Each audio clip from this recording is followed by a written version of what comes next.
Hello friends, I am Dr. Sandeep today going to deliver a lecture on fundamentals of banking which is for allotted for the FY BCom CBCS pattern 2019. In the first lecture we will discuss about the examination pattern and then onwards we will discuss about the introduction about the syllabus. Okay, then how will be the examination? First of all, remember that the university has implemented choice based credit system for first year from 2019-20. In the choice based credit system there will be a first part, that is continuous evaluation, which carries 30 marks. In that continuous evaluation, the exam type will be MCQ, that is multiple choice questions will be asked, or short term answers or long term answer questions will be asked in the continuous evaluation pattern.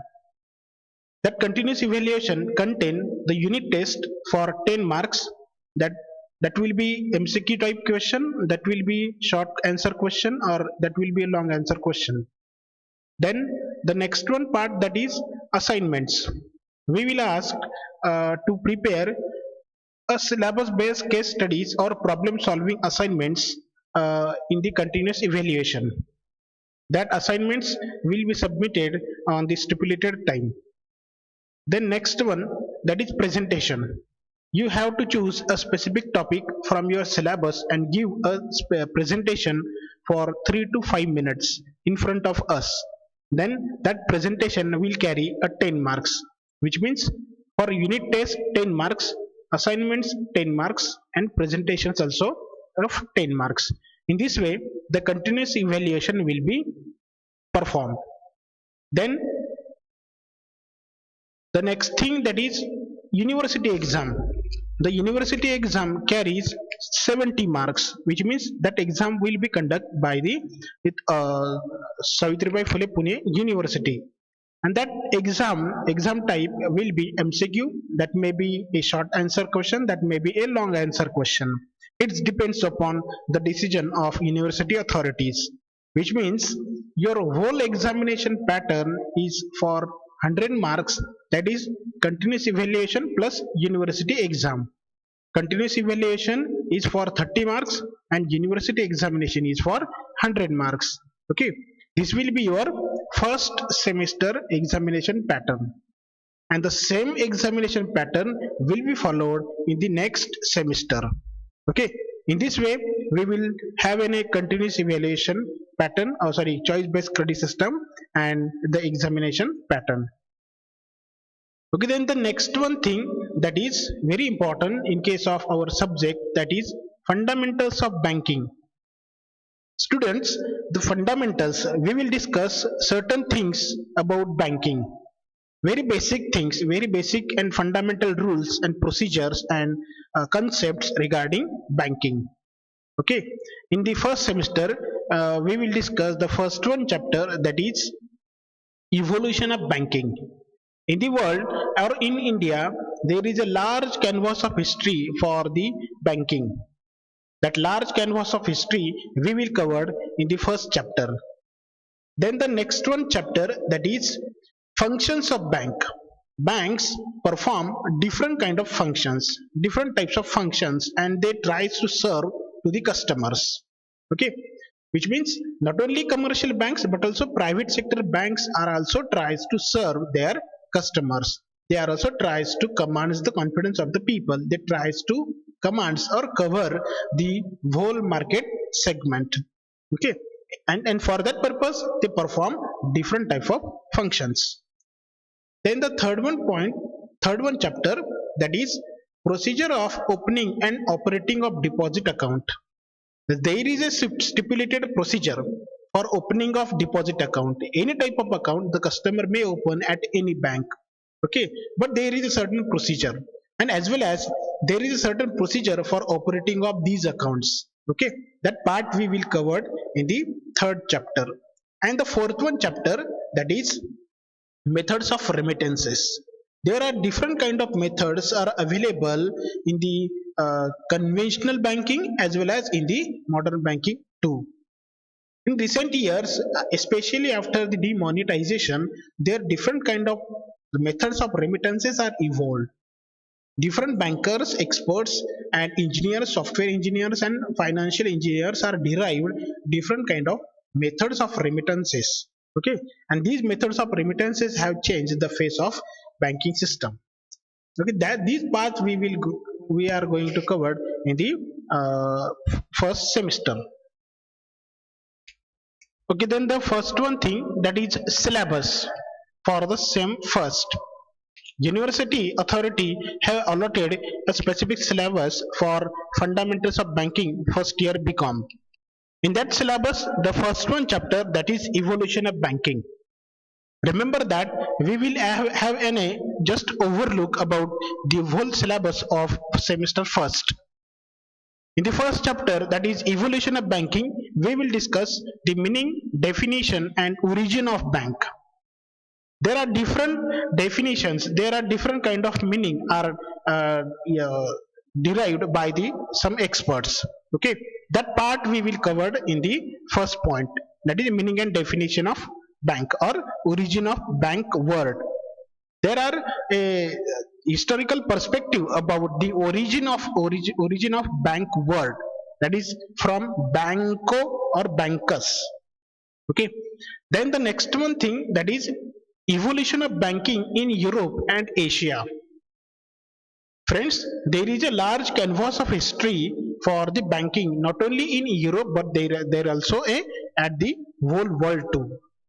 Okay, that part we will discuss in the second one point, that is evolution of banking in Europe as well as in Asia. Then the next one thing that is very important, evolution of banking in India, especially after the initiation of British government.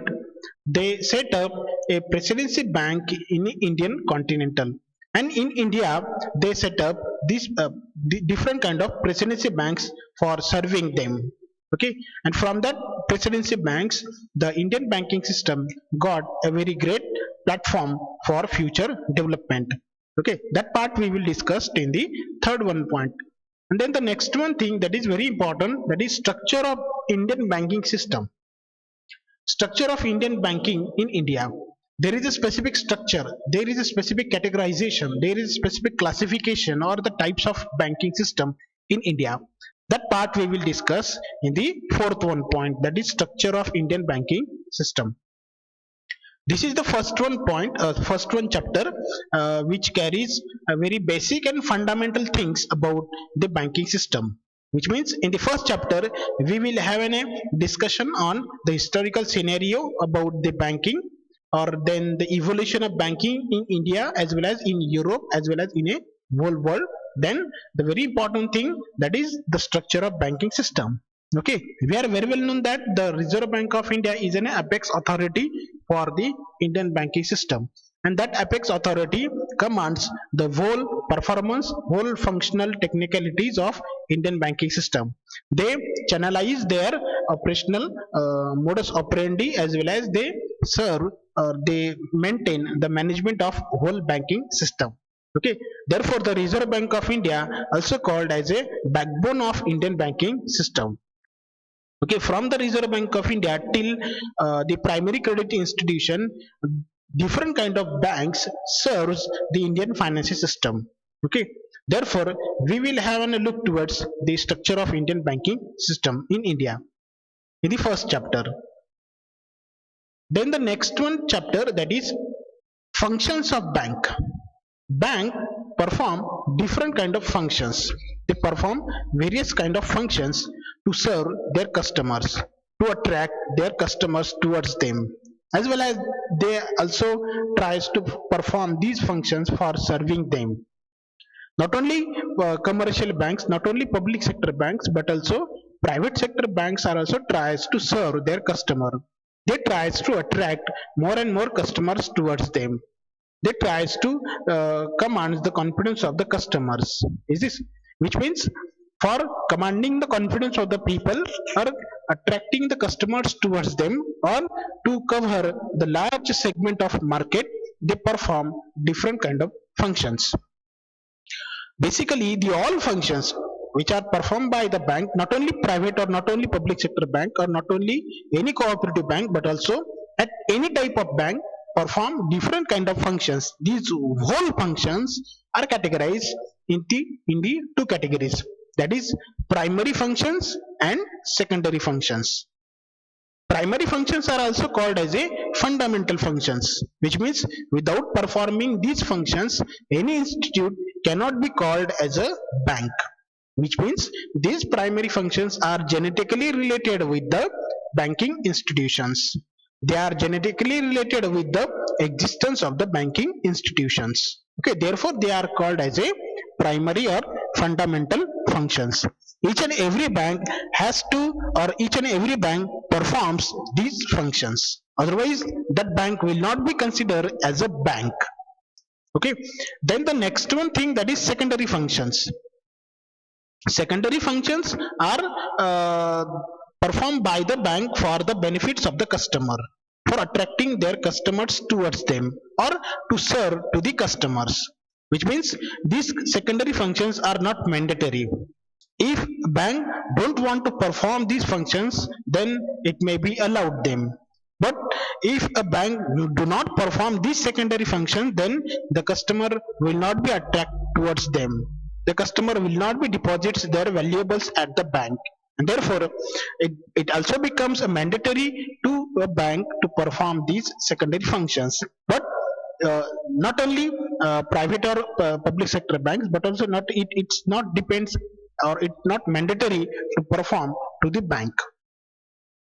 Then in case of functions, we will discuss different kind of concepts about the banks. Okay, which means in the second chapter we will discuss thoroughly the functions of commercial as well as whole banking system.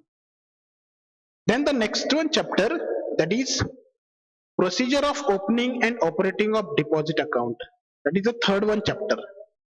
In case of third one chapter, we will discuss the procedure of opening of deposit account. Friends, we are very well known that there are four kind of deposit account: current account, current deposit account, savings account, term account, and recurring account or recurring deposit accounts. Which means according to type of deposit, bank open the different kind of deposit account.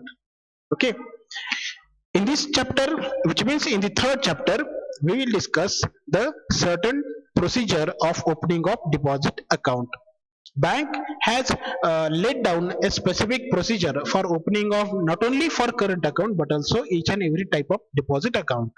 The customer has to follow that procedure. The customer has to comply with that procedure, and then the customer will allowed to open a type any deposit type of account at any bank.